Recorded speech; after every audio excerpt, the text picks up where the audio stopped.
priest causes.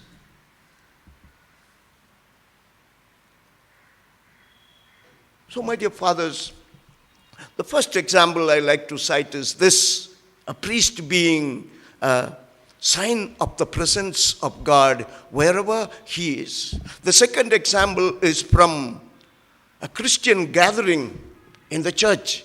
Yeah. On a Sunday morning, a congregation of Catholics gather, young and old, men and women, husbands and wives, with children. They are all looking at the central figure at the altar, the priest. All eyes are focused on the priest. They are looking at him. They hear what he has to say unquestioningly.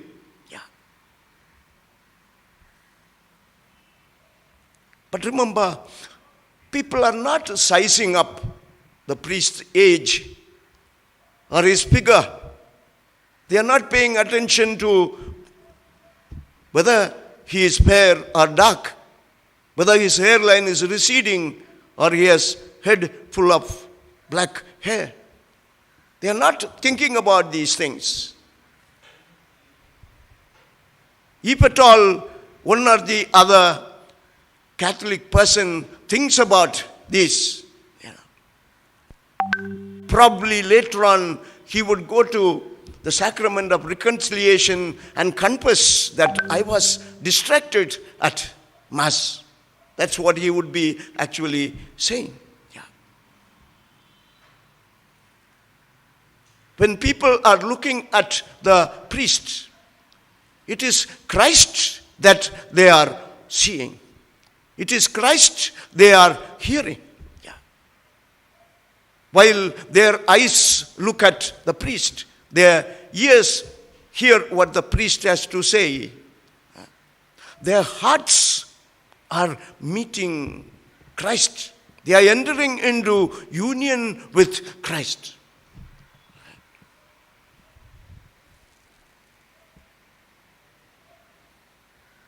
My dear fathers, that should tell us that priesthood is not about just doing priestly activities. We are a sign. A sign is a small reality. But like a lightning, that lights up the night sky from one horizon to the other, a sign lights up something huge, something big. And that's what a priest does by his presence anywhere.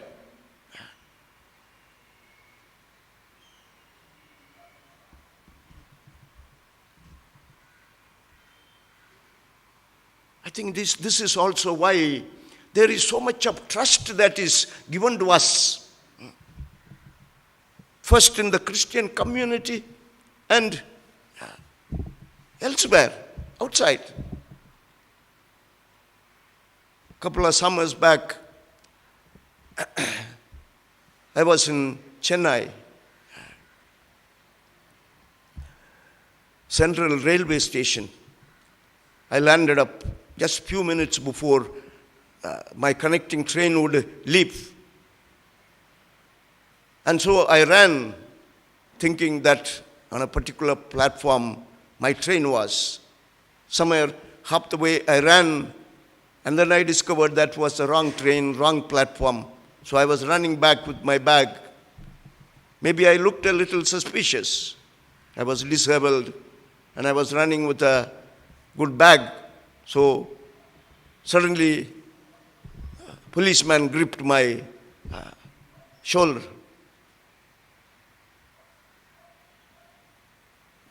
I stopped and I asked, "What, sir?" He told me, "What are you doing? Who are you?" I just mentioned to him, "See, I'm a priest, I'm a Catholic priest. I have to catch this train." And immediately, this man apologized.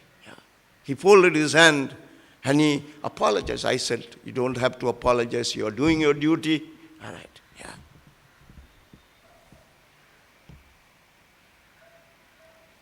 It's not only, it's not only in the Christian community that we operate as flashing, lighting up heaven and God for people, but for the world as well. And that immediately impresses upon us the duty, the necessity, that we stand up to the responsibility of this trust that is being placed upon us. We need to meditate and think of these things more profoundly in our lives.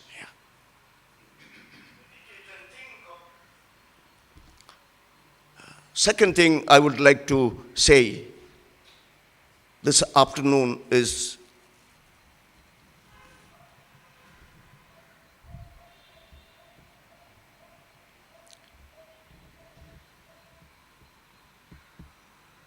we need to move from a focus on what we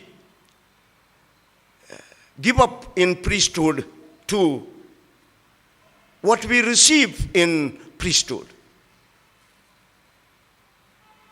I think we must spend more time meditating upon the blessings that priesthood gives us.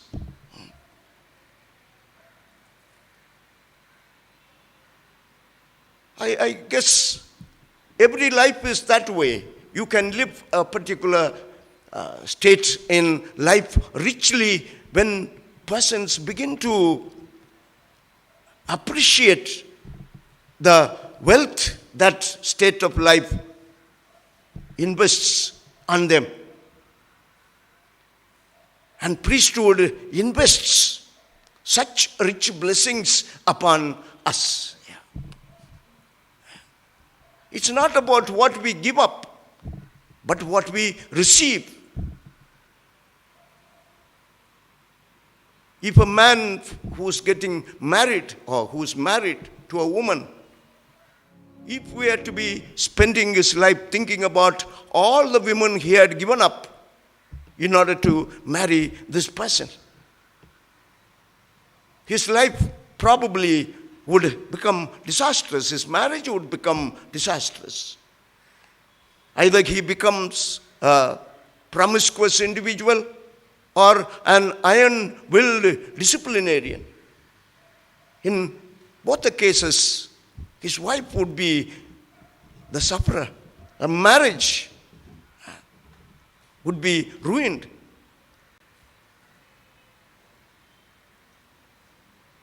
It is when he focuses his attention on the woman whom he has loved and to whom he has given himself to. It's then his marriage begins to be richly lived. It's a somewhat similar way. I think priesthood is not about what we give up, but what we receive. And priesthood is a charism of relationships. Relationship with Christ and relationship with the people of God, whose head Christ is and whose body the church is. It's a charism of relationship.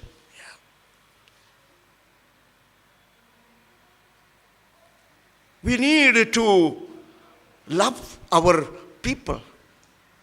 Even before that, we need to enter into daily loving relationship with Christ.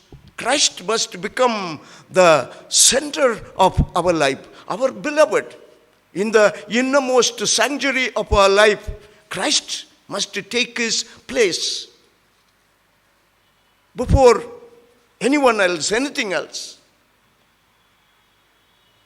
My dear fathers, each of us has to take this project of loving Christ seriously. Yeah. In John's Gospel, chapter 1, we have those two disciples asking Jesus, Master, where do you live? And Jesus' invitation was, come and see. And they went and they stayed with him. And they became his apostles. Yeah. First his disciples, then his apostles. Yeah. We must become disciples before we become ministers, actually. But in our cases, of course, we leave home in order to become priests or religious or whatever. Sometimes ministry comes first to us and then discipleship in the course of time. But discipleship should come into our life. Yeah. That we have to go in and see where Christ dwells and stay with them. And that he begins to dwell in our hearts more than anything else and anyone else in this world. That's the significance of discipleship. Yeah. It's not only an external imitation, but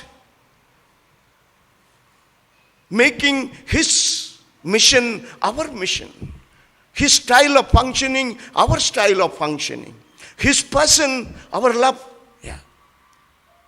And that's what discipleship is about. I no longer call you servants, but friends. The invitation to enter into relationship with Jesus Christ is one of friendship, one of love. Yeah. Does Christ dwell in our hearts more than anything else in this world? I think we need to ask that question seriously. Has Christ become truly the beloved of our lives?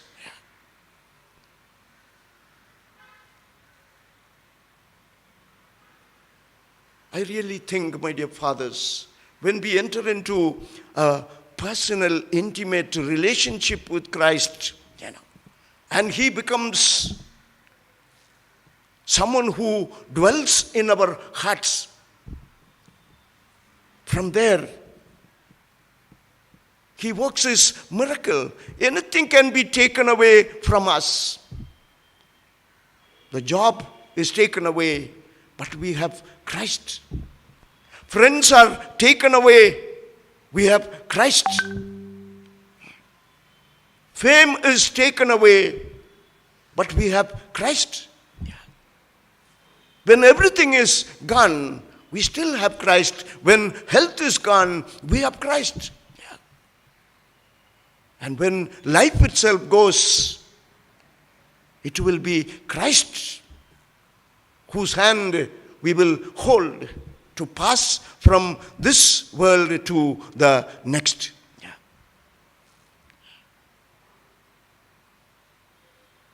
He belongs to us. We belong to him. I call you no longer servants, but friends. I have chosen you. I have appointed you to bear fruits in this world. I am with you till the end of time.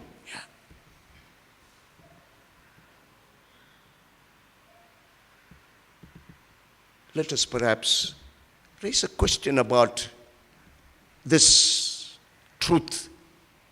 Has Christ become the core of our lives? Because Christ's presence in the core of priesthood is what makes priesthood truly a sign in this world. A sign of Christ and God and heaven in this world. And that's who a priest is.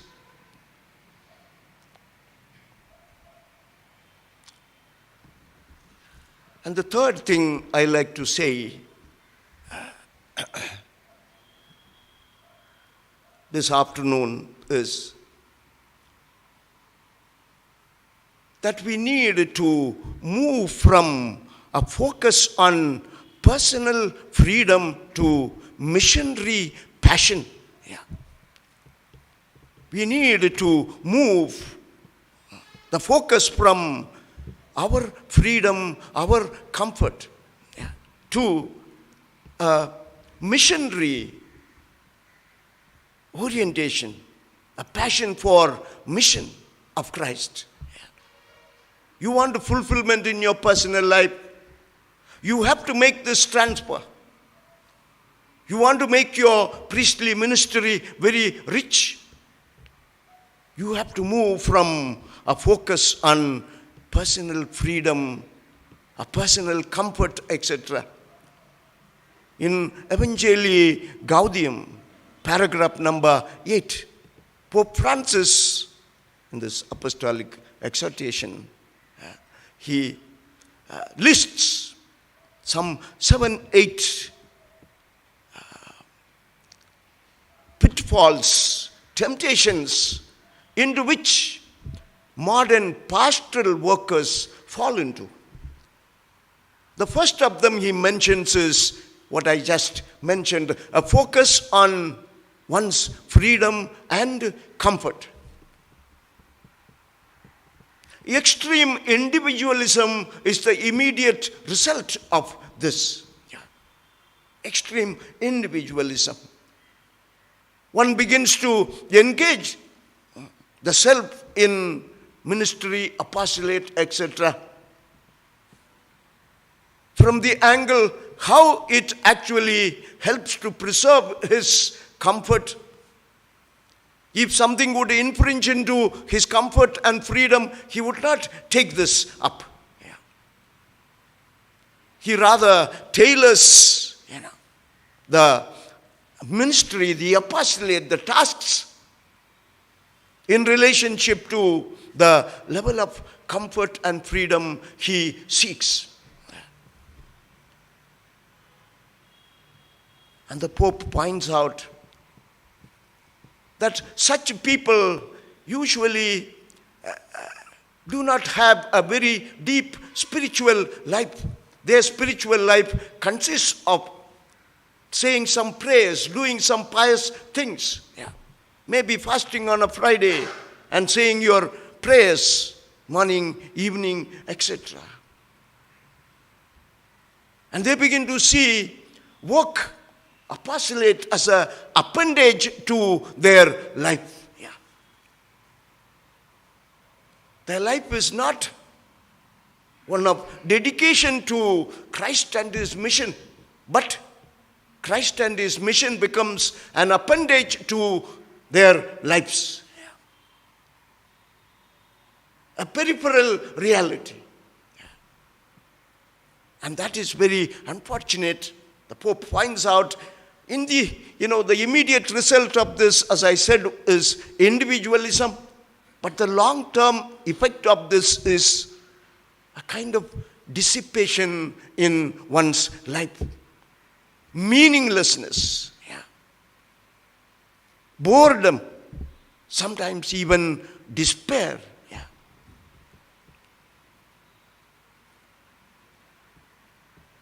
Some of us live that way. Recently, a young deacon, he was taking a walk with me, and then he was asking me, "Father, what do you think, I should proceed to priesthood or not?" Because where he had gone for diaconate ministry, he met a priest who said to him, "Don't get ordained. You're going to make a huge mistake." I had made that mistake now. When I was young, and if I had someone to advise me as you have me to give you advice, I wouldn't have become a priest, he says. I asked him how old this priest is. And he says he's into his maybe second half of 40s or something. Young priest. Living his life in this manner, just floating along. day after day, purposelessly surviving because he is afraid to leave. Using the ministry or this office of priesthood as a tool for survival. And that's a tragic way of living priesthood. It's a tragic way of living priesthood. Such priests do not manifest God. While we don't want to pass judgment on anyone, but we have to make that remark. Such priests, always, reveal a certain discontentment about life. The words that come from their hearts are not encouraging, not positive, not godly, not building up a community, but they are often destructive. Destructive.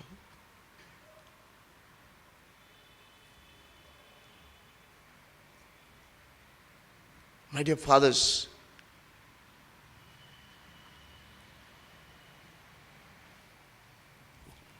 the fact that we are ordained is meant for others. Ordination is not a gift to be preserved privately. But the fact that we were ordained, as I mentioned once before, we are internally branded and externally commissioned. We are sent out. Just as the Father has sent me, so I send you. That's a commission with which Jesus sent out his disciples. In John's Gospel, chapter 21, after his resurrection.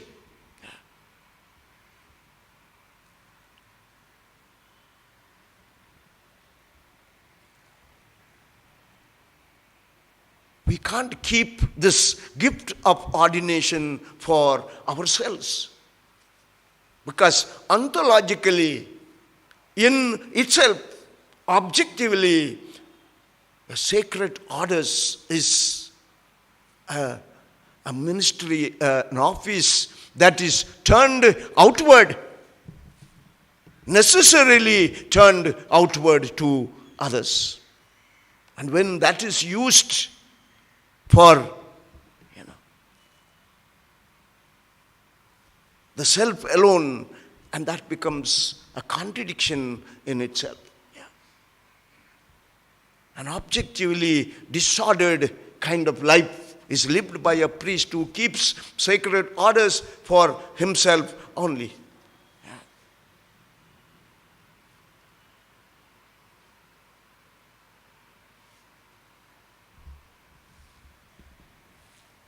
Before time runs out on me, I want to mention one more thing that we priests must focus on.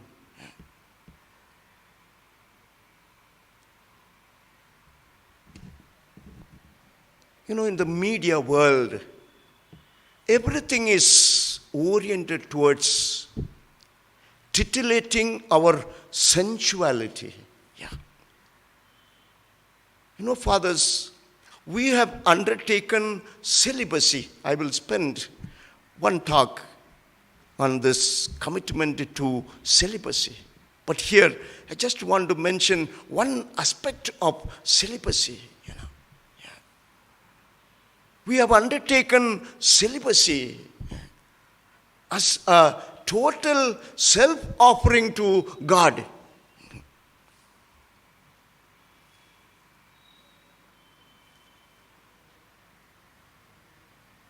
Because we offer ourselves totally to God, we also give ourselves totally to the community. Our Catholic community looks at a celibate priest as someone who has given himself completely to them. In relation to this synod that was held in South America, Amazon Synod. You might have heard about these. Yeah. There was a talk of introducing married priests, etc., for those people, because they do not understand, at least that was what was claimed, they do not understand married or celibate clergy, etc., or celibate state, they do not understand. That was the kind of claim that was made. And in relation with this, Pope Benedict XVI and Cardinal Robert Serra brought out a book, Celibacy, Crisis of Priesthood, in the Catholic Church. In this book, there is some beautiful quotation that Cardinal Serra, is quoting from Pope Benedict XVI, this Bishop, Pope Emeritus.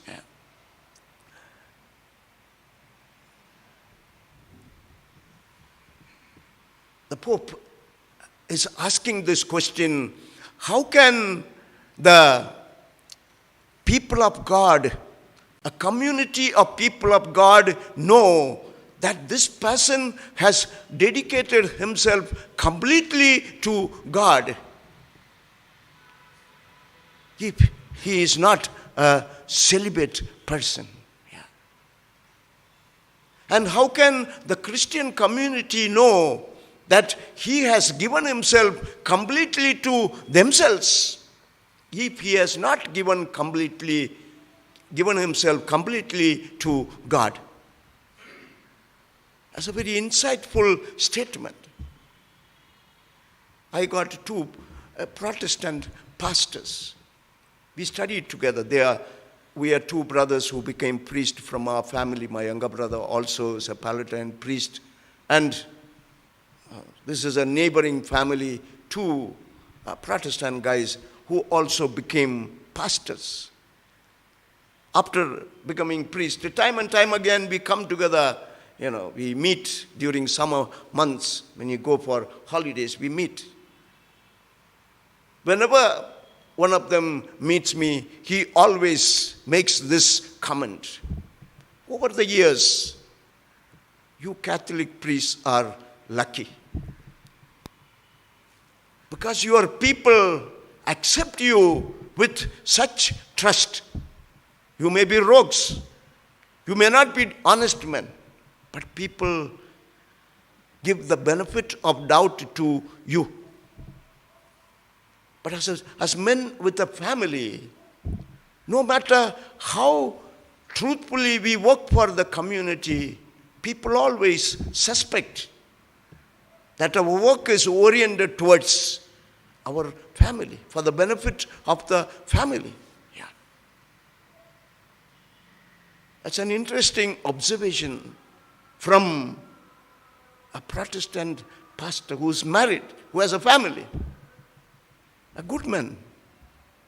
People who have dedicated their lives to their churches. Yeah. But that is their observation. Celibacy is this sign of complete dedication to God, complete self-offering of ourselves to God, and therefore to the Christian community. And therefore, we have to take this life of celibacy seriously in our lives. Yeah. We can't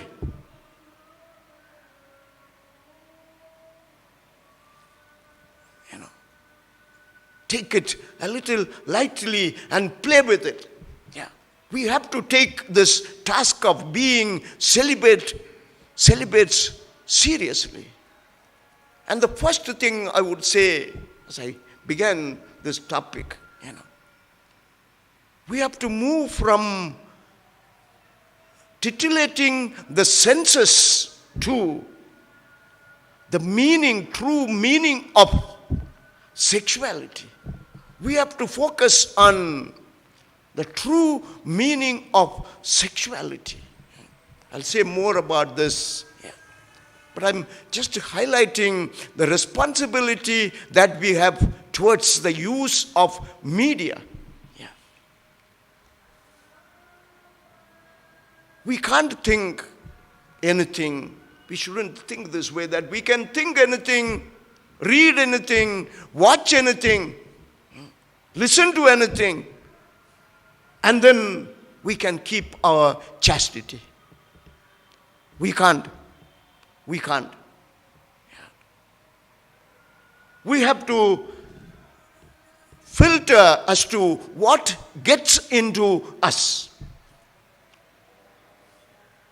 We have to consciously and conscientiously, as I said, with God beside us, standing beside the I in the innermost self, we have to conscientiously filter as to what enters into ourselves. That's the first step. Because in the world around us, my dear fathers, sexual pleasure has become, I suppose, the goal, a large goal of human life. Everything about the media is to titillate the senses. Every product is sold with a dream of sexual pleasure.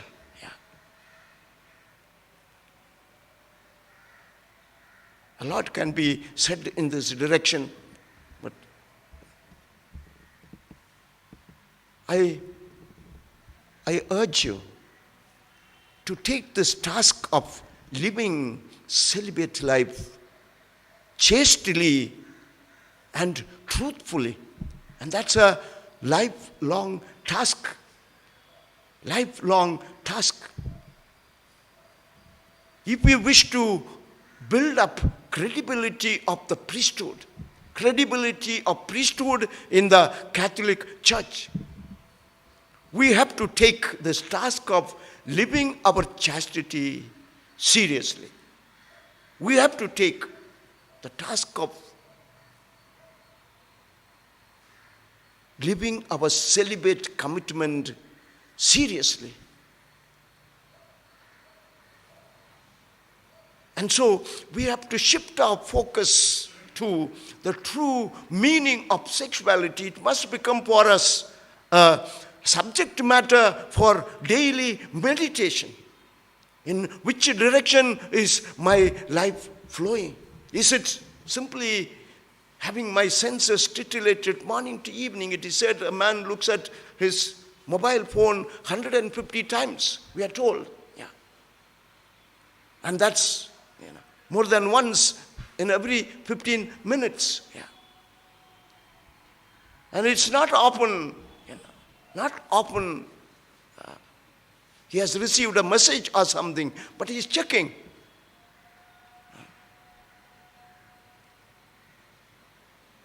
Nowadays, doctors are treating a disease called nomophobia, no mobile phobia. If the mobile is not with us, people tend to feel anxiety, worry. The charge in the battery is, a charge of a mobile battery is inversely connected to the blood pressure, as it were. The charge goes down, people are getting more and more anxious.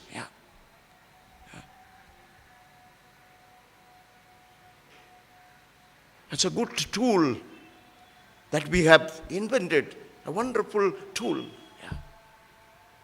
But all of us, I think, especially those of us who have undertaken this task of celibate life, living in this modern world, must take this task very, very seriously, so that we can use this so responsibly that we are not using it to titillate our senses, to heighten our sexual desire, but rather that we begin to use these tools so responsibly that they become assistants in our journey towards Christ, towards a responsible living. a responsible loving of people as Christ has loved us. That's what we commit in celibate life.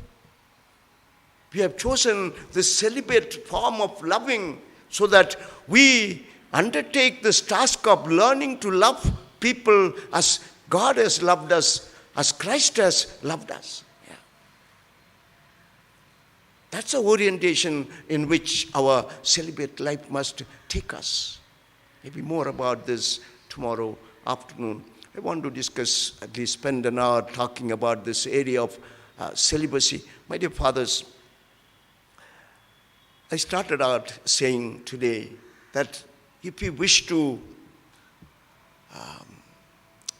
rebuild the credibility of our priesthood, the solution lies within each of us. Yeah. We cannot wait other people to do this task for us. We have to arrive at that interior integrity. We have to arrive at that love of Christ which fires us from within ourselves. Yeah. So that Christ can say of us also, he who hears me, he who hears you hears me. Yeah. He who receives you receives me. And he who does not receive you does not receive me, and he does not receive the Father who sent me. Yeah. That we become so configured with Christ and his love in our personalities that what Christ said of us can truly be experienced by us. As a fruit of today's reflections, we ask the Lord for the grace to make our daily journey into priesthood deeper and deeper and closer to him, so that his love may be all in all in our lives. Glory be to the Father, and to the Son, and to the Holy Spirit, now and ever shall be, world without end. Amen. Thank you very much, fathers.